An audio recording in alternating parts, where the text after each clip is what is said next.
Stimulačné injekcie skladujte v chladničke. 5 až 10 minút pred aplikáciou si injekcii vyberte z chladničky. Injekcie aplikujte do podkožia, oblasť pupka 5 cm na jednu alebo na druhú stranu. Pred aplikáciou injekcií si dôkladne umýte ruky.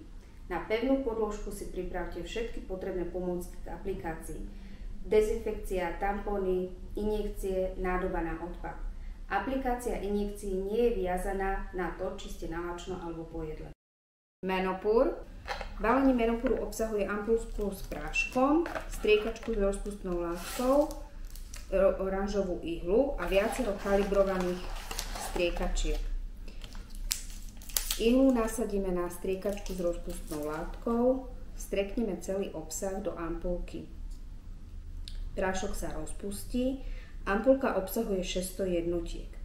Po rozpustení vyberieme ihlu so striekačkou, odložíme a kalibrovanou striekačkou si z ampulky nasajeme potrebný obsah podľa toho, akú máme dávku stanovenú v stimulačnom protokole.